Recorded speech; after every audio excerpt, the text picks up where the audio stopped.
Assalamualaikum warahmatullahi wabarakatuh. Apa kabar pemirsa Selebis TV? Senang rasanya saya Ade Febrian bisa kembali menjumpai Anda dalam program obrolan karebosi. Dan pemirsa, kita tahu kasus pandemi COVID-19 ini masih belum berakhir dan kesadaran masyarakat ini semakin berkurang. Lebih-lebih di musim pilkada nanti kita takutkan ada klaster baru lagi yang akan timbul dari penyebaran virus COVID-19, dan itu kita akan bahas bersama dengan Prof. Ridwan Amiruddin, pakar epidemiologi Unhas, dan juga ada Bapak Profesor Sukri Paluturi, dan terakhir ada Bapak Husni Tamrin. Nah, kita ke Prof. Ridwan dulu deh. Assalamualaikum warahmatullahi wabarakatuh, Prof. Ridwan. Waalaikumsalam. Iya, gimana kabarnya nih, Prof? Baik, sehat, alhamdulillah. Nah, baik ini Prof, kalau kita bahas masalah COVID lagi ini ya, kan sekarang musim-musim pilkada ini. Nah, sekarang Ya, bertepatan juga dengan musim pilkada, kok kasus COVID sekarang makin meningkat ini, Prof. Gimana ini pendapat dari Prof. Ridwan? jadi pilkada ini kan baru mau dimulai, Ya, jadi praktis efek langsungnya ke peningkatan kasus ini sebenarnya belum kelihatan. belum ya? Artinya pergerakan massa terkait dengan pilkada ini belum ada, pilkadanya sendiri kan baru pendaftaran, Ya, belum ada penggerakan massa secara masif antar kabupaten, artinya peserta daerah-daerah yang melaksanakan pilkada belum bergerak. ya, Jadi kalaupun kasus-kasus yang meningkat sekarang ini itu tidak terlepas dari positif rate yang memang masih tinggi untuk Sulsel.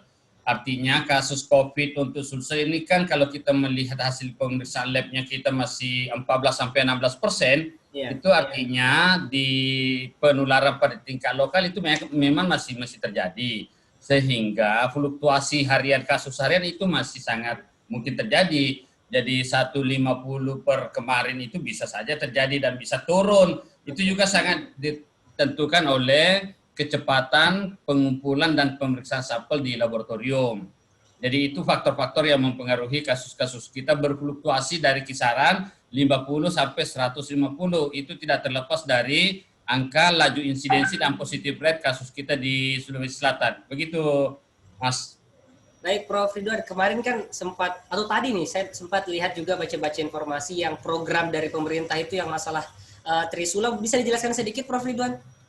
Ya, mohon izin Pak Husni, Pak Prof. Silakan, Sukri. silakan, Prof.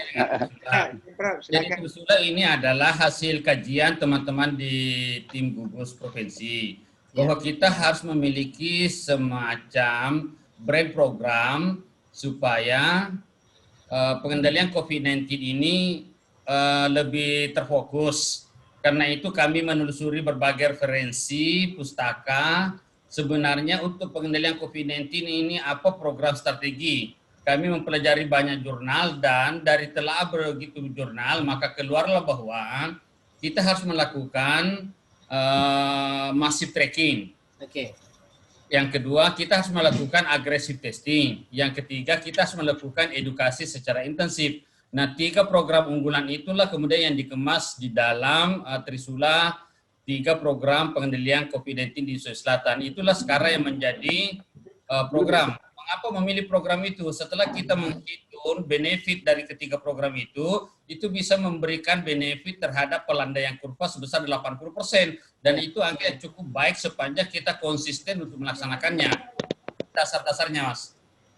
Baik, terima kasih Prof. Ridwan. Saya ke Prof. Sukri. Prof, ini kalau kita lihat pemerintah sudah mengeluarkan kebijakan terkait penanganan COVID-19. Tapi kok ini masih meningkat saja nih kasus COVID, khususnya di Kota Makassar. Kira-kira apa yang salah, terus apa yang paling dibutuhkan saat ini, Prof. Sukri? Silakan. Yang pertama, terima kasih Mas ya. Jadi penanganan COVID ini tentu memang harus kita lihat dari 2 sisi. Ya. Yang pertama adalah dari sisi masyarakat ya, bahwa tentu kontribusi peran daripada masyarakat ini juga sangat diharapkan. Ya. Artinya bahwa kalau masyarakat ini bisa sadar, mau dan mampu untuk menerapkan paling tidak selalu konsisten, misalnya menggunakan masker, jaga jarak, cuci tangan, dan sebagainya, itu kontribusi besar yang bisa dilakukan oleh masyarakat. Jadi pendekatannya adalah bottom up. Itu penting. Pendekatan yang kedua adalah bahwa tentu pendekatan top down ini juga penting. Jadi penggabungan antara pendekatan bottom up dengan pendekatan top down itu adalah dua sisi yang harus kita kombinasikan. Tidak cukup pemerintah menyelesaikan masalah ini. Pemerintah juga punya keterbatasan di dalam menyelesaikan persoalan COVID di Indonesia. Oleh karena itu dari sisi pemerintah memang beberapa kebijakan yang mestinya memang saya kira Sulsel menurut saya cukup banyak program-program yang inovatif yang dilakukan selama ini. Mungkin itu tinggal dipertahankan saja karena memang COVID-19 ini adalah satu virus yang memiliki keunikan. Artinya bahwa kalau kita lalai sedikit dia masuk. Iya. Nah, itu masalahnya. Oleh karena itu, misalnya programnya pemerintah ada yang kita sebut sebagai duta COVID dan sebagainya. Kemudian beberapa kasus yang positif, ya, yang berada di beberapa hotel di Makassar yang merupakan program pemerintah. Menurut saya itu adalah program yang sangat efektif untuk memutuskan mata rantai penularan daripada orang-orang yang terinfeksi di tengah masyarakat. Itu yang pertama. Jadi tentu kita perlu mendukung bagaimana kebijakan pemerintah terhadap penderita COVID-19 yang ada di misalnya katakanlah di Hotel Fisbel yang merupakan program yang ada selama ini, itu sangat efektif menurut saya, sangat efektif. Artinya memang bahwa setelah kita mempelajari belakangan ini pola penularan COVID-19, kelihatannya memang isolasi mandiri itu tidak efektif. Yeah.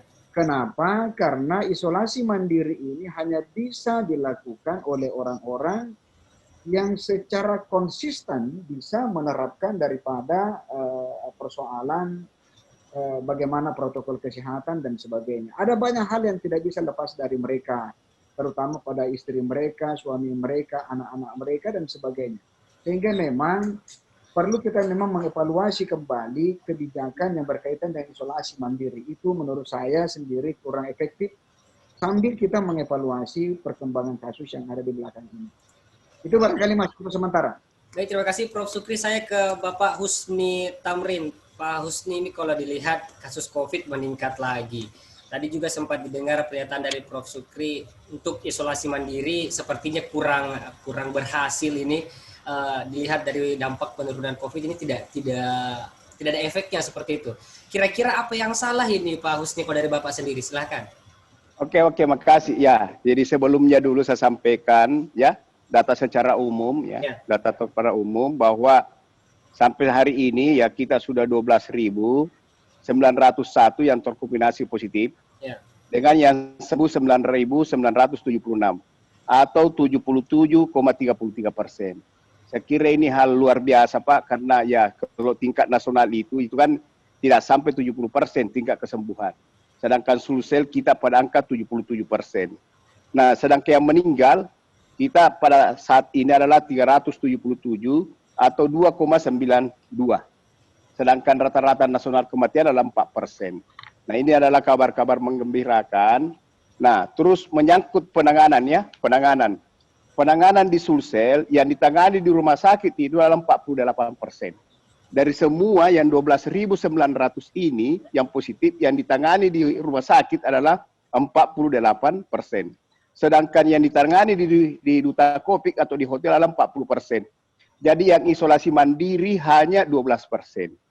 Hanya 12%. Inilah data-data yang kita punya ya, yang harus dari segi penanganan. Nah, sekira saya sepakat Prof. Sukri bahwa memang sebenarnya ide gagasan duta COVID ini muncul karena adanya pemikiran kita bahwa isolasi mandiri itu tidak efektif.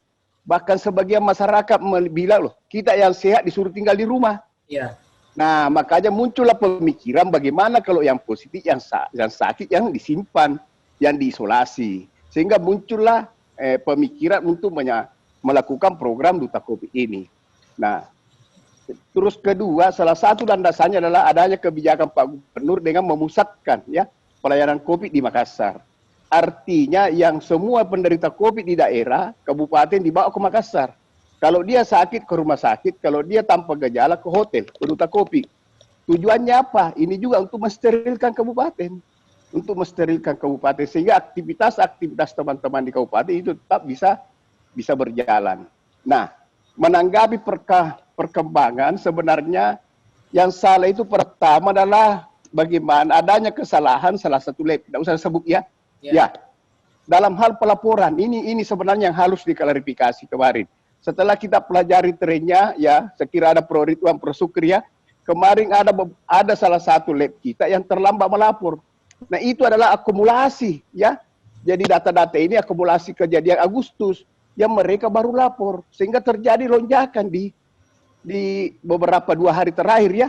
Padahal sebenarnya hampir kita ini melandai. Nah, itu juga terlihat karena data-data yang masuk rumah sakit hampir juga merata. Begitu juga masuk di hotel.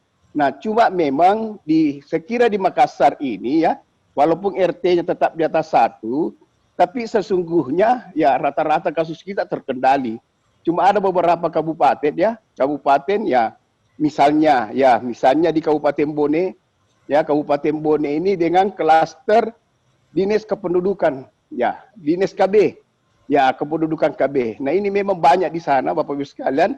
Nah, kemarin masuk di Utakopik, pertama datang 8, setelah dikontak resin di swab, muncul masuk 30.